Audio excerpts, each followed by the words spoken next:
Hello प्यारे बच्चों, यदि आप भी बोर्ड के साथ साथ नीट या नर्सिंग एंट्रेंस एग्जाम की प्रिपरेशन कर रहे हैं और समझ में नहीं आ रहा टाइम कैसे मैनेज करें, कैसे एक साथ तीनों एग्जाम को टारगेट किया जाए, तो ये वीडियो आप लोगों के लिए बहुत ही महत्वपूर्ण हो सकता है। क्योंकि आज की क्लास में हम लोग बात करेंगे बोर्ड के साथ साथ आप नीट एग्जाम और बाकी नर्सिंग एग्जाम की प्रिपरेशन कैसे कर सकते हैं। यदि आप चैनल पर नए हैं तो प्लीज इस चैनल को सब्सक्राइब कर लीजिएगा और ही इंफॉर्मेटिव वीडियो के लिए इस बेल आइकन को दबा लीजिए, जिससे आगे आने वाले सारी वीडियोस आप तक पहुंच जाए। तो स्टार्ट करते हैं आज के सेशन को और बात करेंगे आज हम लोग जो बहुत सारे बच्चों का ये डाउट है कि मैम कैसे एक साथ बोर्ड, नीट, नर्सिंग एक साथ कैसे प्रिपरेशन किया जाए। तो याद रखिएगा, जो काफी बच्चों का कंफ्यूजन है और सबसे बड़ा ये डाउट है कि एक साथ कैसे तैयारी करें, जिसमें पहले बच्चे सबसे बड़ी गलती क्या करते हैं, यानी कि इस एग्जाम को आप देने वाले हो तो इन गलतियों से आपको बचना है। कौन सी वो गलतियां हैं जो मैक्सिमम स्टूडेंट करते हैं, यानी कि इन बोर्ड एग्जाम, नीट एग्जाम और नर्सिंग एग्जाम को तीनों को अलग अलग आप समझते हो। यानी ये तीनों ही एग्जाम आपके आपके तीनों ही एग्जाम क्या है, एक दूसरे से जुड़े हुए हैं। जैसे कि अगर आप बोर्ड एग्जाम की तैयारी कर रहे हो और ये सोचते हो कि भाई एंट्रेंस की तैयारी बाद में किया जाएगा, पहले हम लोग बोर्ड की तैयारी करेंगे, तो ये आप बहुत गलत सोच रहे हो। कारण क्या है, इसका क्या प्रभाव पड़ेगा, सिलेबस पूरा नहीं होगा भाई, आप सिलेबस कंप्लीट ही नहीं कर पाओगे। साथ ही साथ आपकी प्रैक्टिस कम होगी और जो मोस्ट इंपॉर्टेंट है, एग्जाम के समय तनाव बढ़ जाएगा। यानी इन सभी समस्याओं से आपको गुजरना पड़ेगा, आपका सिलेबस कंप्लीट नहीं होगा, आपका प्रैक्टिस नहीं होगा। और जो सबसे जरूरी है, जो एग्जाम के समय आपका मेंटल पीस, यानी कि तनाव नहीं होना चाहिए, आपका तनाव बढ़ेगा। यानी कि इन सभी समस्याओं से कैसे निकला जाए, तो हम बात करेंगे अब इस समस्या का हल क्या है। तो याद रखिएगा आप सभी बच्चे कि आप 12th में पीसीबी यानी फिजिक्स, केमिस्ट्री, बायोलॉजी पढ़ते हो। बेसिक सा है, फिजिक्स, केमिस्ट्री, बायोलॉजी पढ़ते हो और यही बेसिक नर्सिंग के लिए भी इंपॉर्टेंट है और यही बेसिक आपके नीट एग्जाम के लिए इंपॉर्टेंट है। अगर सबसे पहले आपको 12th की एनसीईआरटी, पीसीबी यानी कि फिजिक्स, केमिस्ट्री, बायोलॉजी पर फोकस करना है, तो आपकी नर्सिंग की भी प्रिपरेशन हो जाएगी और साथ ही साथ आपकी नीट की भी प्रिपरेशन हो जाएगी। तो सबसे पहले बोर्ड एग्जाम के पहले आपको 12th की एनसीईआरटी कवर करनी है। यानी 12th की एनसीईआरटी ये आपका कॉन्सेप्ट क्लियर करेगा, ये आपका बेस क्लियर करेगा, जो आपके नर्सिंग एग्जाम का कोर पॉइंट है, जो आपके नीट एग्जाम की सबसे बड़ी डिमांड है। तो 12th की एनसीईआरटी कवर कीजिए पहले, उसके साथ साथ बाकी दोनों एग्जाम की तैयारी ऑटोमेटिक हो जाएगी। इसके बाद यानी बोर्ड एग्जाम आपका कंप्लीट हो गया, आपने 12th की एनसीईआरटी पढ़ ली, अब इसके बाद क्या, आगे क्या रणनीति होगी। तो याद रखिए, उठाइए 11th एनसीईआरटी जो कि पीसीबी यानी फिजिक्स, केमिस्ट्री, बायोलॉजी की है। 11th की एनसीईआरटी उठाइए, सारे कॉन्सेप्ट, सारे उन पॉइंट्स को पढ़िए जो दोनों ही एग्जाम में आने वाले हैं, यानी नीट में भी आएगा और नर्सिंग एंट्रेंस एग्जाम में भी आएगा। तो 12th के बाद आपको 11th की एनसीईआरटी उठानी है, जो नर्सिंग में भी काम आएगा आपका और नीट में भी आएगा। और याद रखिएगा, नीट का एग्जाम पहले हो जाएगा, यानी मई में आपका नीट का एग्जाम हो जाएगा।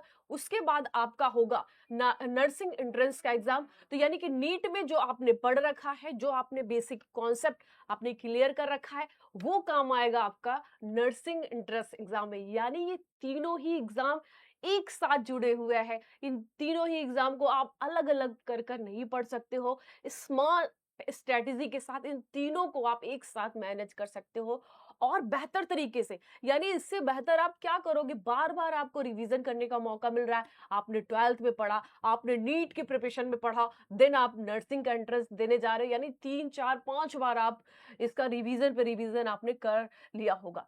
तो अब नर्सिंग एग्जाम जो कि जून में होता है, तो पहले आपने बोर्ड दिया, 12th किया, उसके बाद आपने नीट का एग्जाम, उसके बीच में बचता है 1 से 1.5 महीने का समय।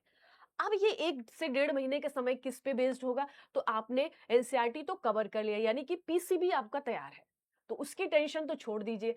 अब बात आती है कि जो बेसिक बेसिक अन्य चीजें हैं नर्सिंग एंट्रेंस एग्जाम में जो पूछी जाती है, बेसिक पूछी जाती है, जैसे कि इंग्लिश। आपको 1.5 महीने के समय, बीच में 1.5 महीने का समय मिल जाता है, तो आप इंग्लिश पढ़िए, इंग्लिश पे फोकस करिए। आप जीके पढ़िए, यानी स्टैटिक जीके पूछा जाता है, और साथ ही साथ आप नर्सिंग एप्टीट्यूड, जहां पर डिमांड हो वहां पर नर्सिंग एप्टीट्यूड पढ़ सकते हो, यानी कि कम समय में बेहतर रणनीति के साथ आप बेहतर प्रिपरेशन कर सकते हो कम समय में, यानी कि स्मार्ट स्ट्रैटेजी को फॉलो करते हुए आप कम समय में बेहतर रिजल्ट दे सकते हो। तो परेशान नहीं होना है, और ना ही ये समझना है कि बोर्ड का एग्जाम पहले दे देते हैं, देन उसके बाद हम लोग नीट की प्रिपरेशन करेंगे, फिर स्पेशल समय निकालेंगे जो हमारे नर्सिंग एंट्रेंस के लिए होगा। तो ऐसा बिल्कुल भी नहीं करना है, ये गलत रास्ता है, ये एक रॉन्ग पाथ है जो आपको आपके लक्ष्य से दूर करेगा। तो तीनों को एक साथ मिलाकर पढ़ना है, वो टॉपिक, वो सेगमेंट आइडेंटिफाई करिए जो तीनों में कॉमन है। पहला फोकस होना चाहिए बोर्ड का एग्जाम। उस बोर्ड के एग्जाम में आप सोचिए कि भाई कौन कौन से टॉपिक तीनों में कॉमन है, सबसे पहले इसको तैयार करिए। उसके बाद आता है नीट का एग्जाम। नीट के एग्जाम में आपको आइडेंटिफाई करना है कि कौन कौन से जो नर्सिंग में भी आ रहे हैं, उसको अच्छे से पढ़िए। उसके बाद नर्सिंग के लिए सब आपको 1 से 1.5 महीने का समय बचेगा। बाकी जिस जिस इसमें जो भी पॉइंट्स पूछे जाते हैं, जो भी सेगमेंट पूछे जाते हैं, इंग्लिश हो गया, स्टैटिक जीके हो गया, नर्सिंग एप्टीट्यूड हो गया, उसको आराम से आप प्रिपेयर कर पाओगे, आराम से आप तैयार कर पाओगे। करेक्ट। अब हम लोग बात करते हैं भाई कि क्या स्मार्ट प्रिपरेशन स्ट्रेटजी होनी चाहिए, क्योंकि आप भी स्मार्ट हो। तो उस स्मार्टता को बनाए रखने के लिए आपको स्मार्ट प्रिपरेशन स्ट्रेटजी अपनाना पड़ेगा, यानी आपको एनसीईआरटी को प्राथमिकता देनी पड़ेगी, जो इन तीनों ही एग्जाम का कोर है, बैकबोन है। वो चाहे बोर्ड एग्जाम हो, नीट हो, या नर्सिंग एंट्रेंस एग्जाम हो, तीनों का ये रीढ़ है। तो इस वजह से आपको एनसीईआरटी पर ज्यादा फोकस करना है। एनसीईआरटी पढ़नी है, यानी कि उसके शॉर्ट नोट्स भी बनाने, ऐसे नहीं है कि पढ़ के छोड़ दिया, बाद में देखा जाएगा, बाद में रिवीजन करेंगे, बाद में, यानी कि कल पर मत छोड़ो, कल कभी आता नहीं है, तो कल के लिए मत छोड़िएगा, शॉर्ट नोट्स बनाइए कि एग्जाम से पहले आप उन सभी नोट्स को 4 से 5 बार रिवाइज कर पाओ। तो शॉर्ट नोट्स बनाना है, और साथ ही आपको वीकली टेस्ट देना है। जो भी आपने टॉपिक पढ़ा है उसी से रिलेटेड आपको वीकली टेस्ट, ये टेस्ट आपके कॉन्फिडेंस को बूस्ट करेगा। यानी जितना भी आपने पढ़ रखा है, आप किस डायरेक्शन में पढ़ रहे हो, किस प्रकार से पढ़ रहे हो, कौन से कॉन्सेप्ट को पढ़ रहे हो, क्या वो आपके लिए सही है, वो तरीका आपके लिए सही है, ये बताता है, ये चेक करता है हमारा मॉक टेस्ट। तो मॉक टेस्ट बहुत इंपॉर्टेंट है, याद रखिएगा। और अगर आप इस चैनल पे हो तो आप लोगों को बहुत जल्दी ही क्लासेस मिलने वाली है। उन सभी दोस्तों तक पहुंचाइए ये वीडियो जो नर्सिंग की, नीट की या बोर्ड के एग्जाम देने वाले हैं, उन सभी के लिए जो परेशान है। भाई क्या किया जाए, जैसे आप परेशान हो वैसे ही उन बच्चों तक शेयर करिए, और बहुत जल्दी आप लोगों को इस चैनल पर क्लासेस भी मिलने वाली है। तो याद रखिएगा, सारी इन्फॉर्मेशन, अगर आप मेडिकल क्षेत्र में, पैरामेडिकल क्षेत्र में जाना चाहते हो, तो सारी इन्फॉर्मेशन आपको सिर्फ और सिर्फ इस चैनल पर, सारी इन्फॉर्मेशन एक साथ मिल जाएगी। तो अभी तक नहीं सब्सक्राइब कर लिया तो सब्सक्राइब कर लीजिए। बात करते हैं हम लोग कि वीकली टेस्ट क्यों इंपॉर्टेंट है। जैसे मैंने कहा कि आपके प्रिपरेशन को बूस्ट करने के लिए, आपके प्रिपरेशन को चेक करने के लिए मॉक टेस्ट होता है। आप खुद का एनालिसिस कर पाओगे कि आपकी प्रिपरेशन कितनी बेहतर है, आपको कितनी मेहनत करने की जरूरत है। तो ये बहुत महत्वपूर्ण है कि आप वीकली मॉक टेस्ट दीजिए। दूसरा है, नेक्स्ट पॉइंट आता है डिस्ट्रैक्शन से दूर रहे, यानी ऐसे ऐसे काम, ऐसे ऐसे पॉइंट्स जहां से आप डिस्ट्रैक्ट होते हो, जहां से आप परेशान होते हो, उन सभी डिस्ट्रैक्शंस को आपको दूर करना, अपनी लाइफ से दूर करना है। तभी आप अपने लक्ष्य तक पहुंच सकते हो, तभी आप अपने लक्ष्य को प्राप्त कर सकते हो। तो ये सारी स्ट्रैटेजी है, स्मार्ट स्ट्रैटेजी है, जिसको अपनाकर आप बोर्ड एग्जाम, आप नीट एग्जाम और आप नर्सिंग एग्जाम की प्रिपरेशन अच्छे से कर पाओगे। अगर आपको बेहतर तरीके से ये प्रिपरेशन करना है तो हमारे चैनल पे बहुत जल्दी ये सारी क्लासेस स्टार्ट होने वाली है। तो ये वीडियो आपके लिए महत्वपूर्ण है, और जैसे मैंने बार बार मैं कहती हूँ, सभी बच्चों तक शेयर करिए जो बच्चे परेशान हैं, जो नीट की प्रिपरेशन करना चाहते हैं, जो पैरामेडिकल या मेडिकल की प्रिपरेशन करना चाहते हैं। तो ये वन स्टॉप सोल्यूशन है, ये चैनल हमारा, जहां पर आपको सारे कोर्सेज के बारे में इंफॉर्मेशन मिल जाएगी।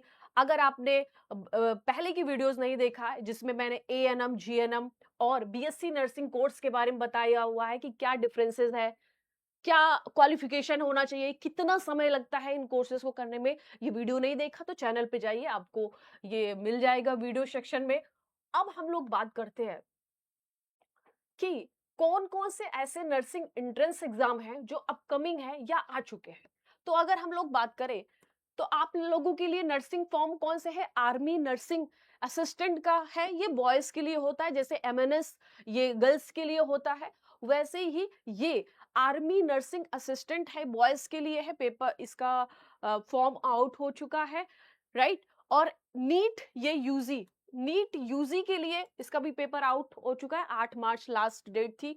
आईपीयू सी सेट का है ये, आईपीयू सी सीईएट का फॉर्म भी है। और ये की केईए ये कर्नाटका का है, यानी ये सारे स्टेट के फॉर्म है जो नर्सिंग से संबंधित है ना, जो नर्सिंग से संबंधित है, यानी कि यूपी जीईटी, ये सारे एग्जाम क्या है, नर्सिंग के कोर्सेज प्रोवाइड कराते हैं, जिससे एंट्रेंस एग्जाम होता है और आप अपने मनपसंद कॉलेज को चुनते हो। और मनपसंद ये मेडिकल क्षेत्र में, यानी कि पैरामेडिकल क्षेत्र में आप उन कोर्सेज को करके कम समय में, यानी ये जो वो बीएससी नर्सिंग हो गया, एएनएम जीएनएम होगा, यानी आप कम समय में आप अपने टारगेट को पूरा कर सकते हो, बेहतर लाइफ जी सकते हो। तो ये सारे फॉर्म आउट हो चुके हैं, बहुत सारे फॉर्म अपकमिंग है। अगर आप भी चाहते हो कि मेडिकल क्षेत्र में जाने के लिए, और याद रखिएगा मेडिकल क्षेत्र है सबसे बड़ा उभरता हुआ क्षेत्र है ये, बहुत सारे आप लोगों को मौका मिलेगा। और लाखों स्टूडेंट, ऐसे लाखों स्टूडेंट हैं जो जिन्हें पता ही नहीं होता भाई, जिन्हें ये स्ट्रैटेजी पता ही नहीं होती कि तीनों को एक साथ कैसे मैनेज किया जाए, और वो हर साल छोड़ देते हैं कि नेक्स्ट ईयर करेंगे, नेक्स्ट ईयर करेंगे। तो आपको इसमें नहीं फंसना है, क्योंकि आप ये जान चुके हो कि तीनों ही यानी वो चाहे यूपी बोर्ड, किसी भी बोर्ड के एग्जाम की प्रिपरेशन कर रहे हो आप, बोर्ड हो, नीट एग्जाम हो, या हो आपका कोई नर्सिंग एंट्रेंस एग्जाम, तीनों को कैसे मैनेज करना है एक अच्छी रणनीति के साथ, एक अच्छे स्ट्रैटेजी के साथ आप ये तीनों एग्जाम को अच्छे से क्रैक कर सकते हो। आपके बोर्ड में अच्छे नंबर आएंगे। और याद रखिएगा, जो मैंने बेसिक पॉइंट्स आपको बताए हैं, जो बेसिक पॉइंट मैंने शेयर किया है, उन पर आपको ज्यादा फोकस करना है। तो आज के वीडियो में इतना ही करते हैं। और याद रखिएगा, इससे पहले भी आपको वीडियो शेयर कर दिया जा चुका है, जिसमें हम लोगों ANM GNM BSc nursing courses के बारे में मैंने बताया है, साथ ही साथ मोस्ट इंपॉर्टेंट एमएनएस के बारे में बताया है, यानी कि मिलिट्री नर्सिंग ये सर्विस के बारे में मैंने सारी डिटेल दे रखी है।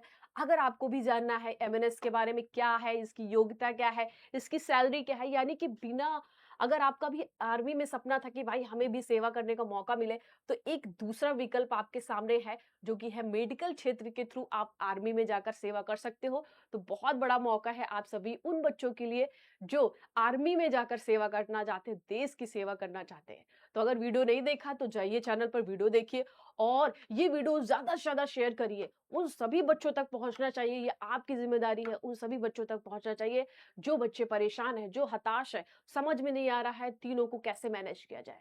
तो आज के लिए इतना ही करते हैं। नेक्स्ट वीडियो में हम लोग मिलेंगे एक नए एग्जाम के बारे में, जो कि आपके पैरामेडिकल कोर्सेज संबंधित होगा, जो कि आपके नर्सिंग कोर्सेज संबंधित होगा।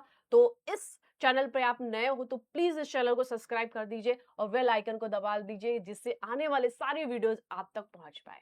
बहुत बहुत धन्यवाद, अपना ध्यान रखिएगा, अच्छे से पढ़ते रहिएगा। बहुत बहुत शुभकामनाएं आपके उज्जवल भविष्य के लिए। थैंक यू बेटा।